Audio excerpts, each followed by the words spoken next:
Hello and welcome to my first little dubstep with MuLab video, because I was finding absolutely zero videos on anything specific for using MuLab to make any kind of music, let alone dubstep. I couldn't even find trance or anything that's more mainstream and has been around longer.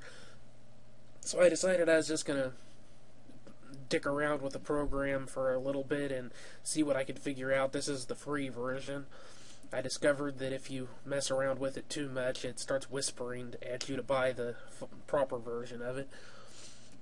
It's got some interesting stuff built into it. I mean, it has a keyboard built in. I don't have any synths loaded, so it won't play anything at the moment. And I'm guessing this would let you play using the keyboard, which is kind of cool. At least a few notes. Yeah, that's cool. Yeah.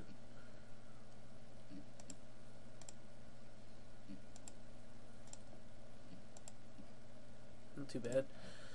And if you are getting started using loops, I've discovered that you can use it with loops pretty easily. All you basically have to do is drop them in.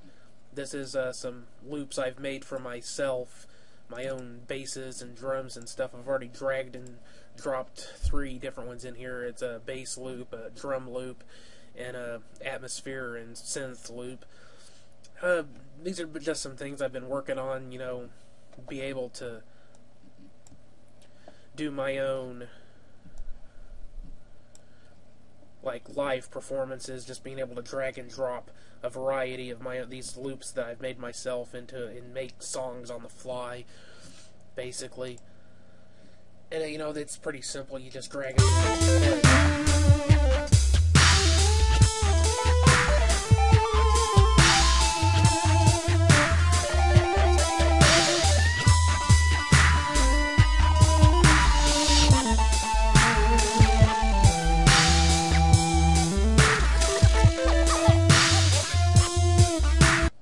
Pretty simple. Unfortunately, making the loops is a bit harder in this program, but if you wanted to use it for arranging, you'd have a pretty easy time. If you have some loop collections already, or you can come to my website and I have some loop collections I've recommended and links to those. So arranging using loops looks like it's pretty easy. You just have to drag and drop stuff in. If you have an MIDI program that you can make up your own MIDI tracks with, and I know there's some free ones out there, you could do that and then either import it in or render it out as like a WAV file and then drop those in. So, as a free solution, this is the free version of MuLab. I think I said that, but if not, it is. It looks like arranging loops. I'm not sure how many racks it'll let you get away with. It looks like it'd be pretty easy. Get rid of that, I think. Now, the thing here is, I'm not sure if these racks are supposed to be... Oh, okay, so these are actual racks. So this would be your effects racks, so then you'd want to actually...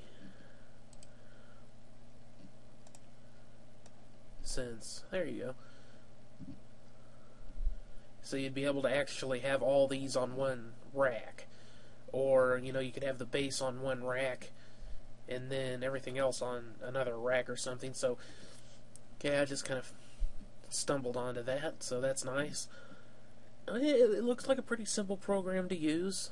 I mean, the recording part of it's pretty simple. Let me go ahead and mute this stuff. Oh, one button mute. Okay, I can kind of go in here and let me pause this and pick a synth out. Okay, so let's go back to the beginning and bring up the virtual keyboard, and I'm going to tell you right now, I do not know how to play keyboards at all, so I just mess around until I hit something interesting, and then, when I'm using a program that actually has a keyboard like this, I'll just punch in some keys and then adjust in the editor, so don't expect much here.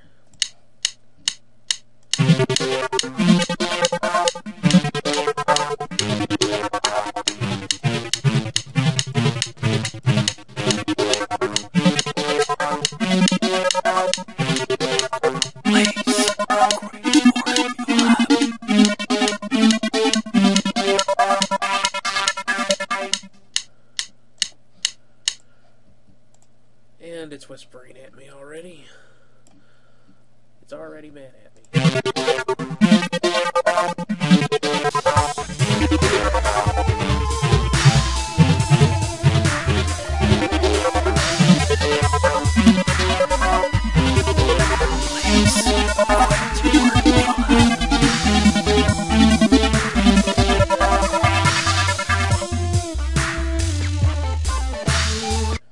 It's already whispering at me to upgrade, so they really don't let you get away with too much before they start that in. So, all in, it's probably not the most expensive program. Obviously not. I think it was like £20 or €20, which would put it in the 30, 40 range, 30, 40, 50-ish range. I'm not sure what the conversion rates are right now from dollar to euro. So, getting the basic version would not be anywhere near as expensive as like Ableton Live's light version, which is still $100 or something. But you know, if you are serious about doing music, you'd have to get a proper program anyway. There's a few free ones out there, but they're not very user friendly in my experience. So I mean, it does have some possibilities. It's pretty easy to edit things. You just basically double click a sequence and then you can zoom in and adjust, like move things so that they're more properly on the beat.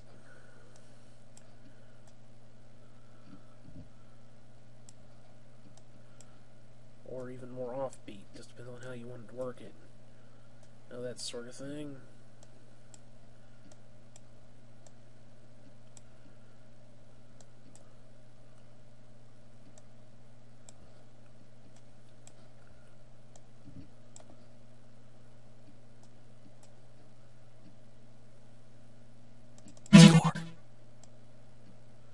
Oh, fuck off.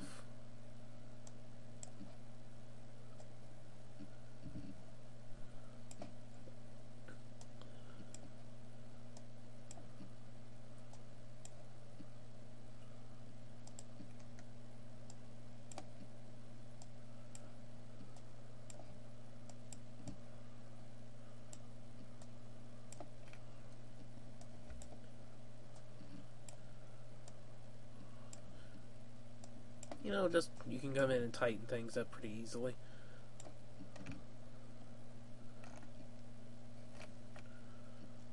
So it doesn't sound quite as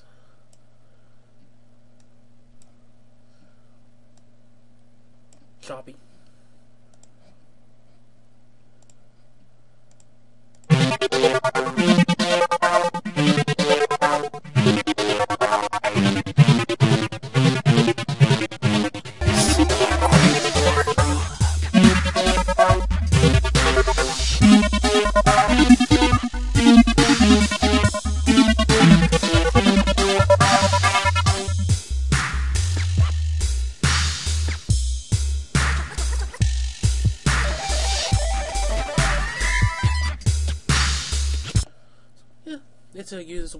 It's a functional program.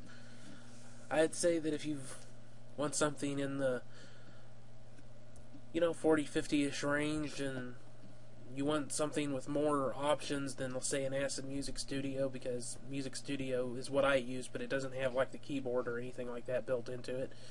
Not the version I've got anyway. So yeah, if you want something that's a bit cheaper, still pretty easy to use, user friendly and all that, and has a bit more functionality than, like I said, say an Acid Music Studio or some of the other ones, then yeah, this would definitely be a possibility. Just don't expect a whole lot of tutorials, because I had a hard time finding even the few that I've got on my website.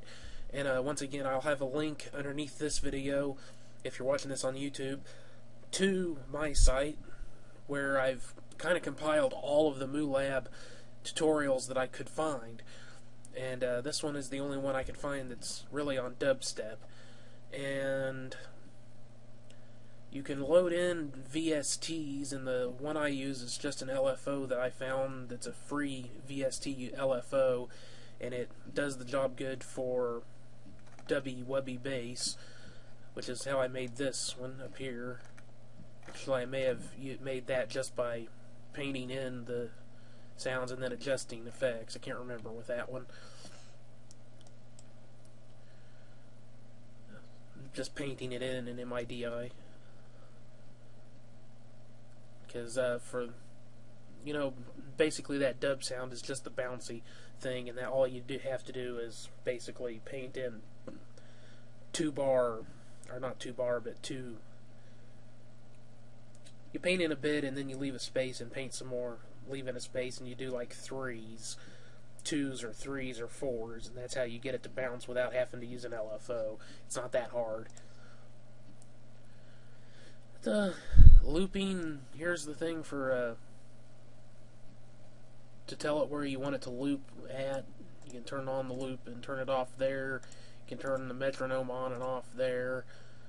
Again, this is for recording, this is playing, rewinding, or forward.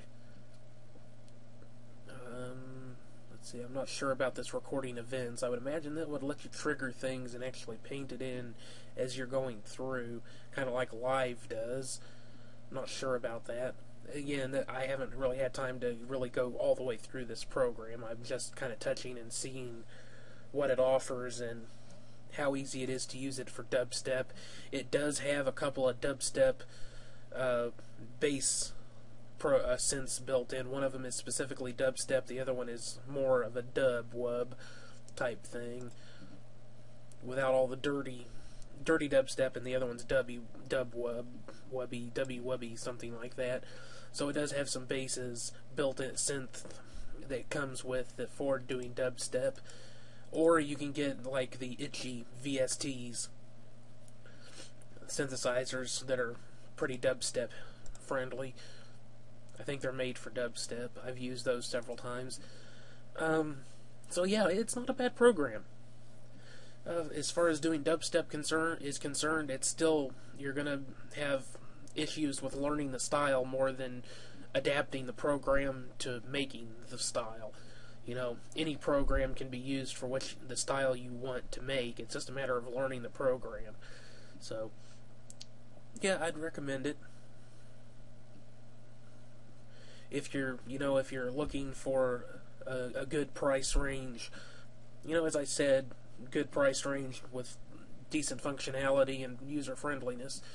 I basically just opened it up and started messing around and figured out how to do all this stuff without looking at any tutorials or anything. The racks, it looks pretty simple. Basically, you can just hit the arrow here and it'll bring up your options. You can load in a VST or an effect or a synth or anything that's built into it. And then each rack has its own volume control, panning, I believe. Yep. And stereo width even.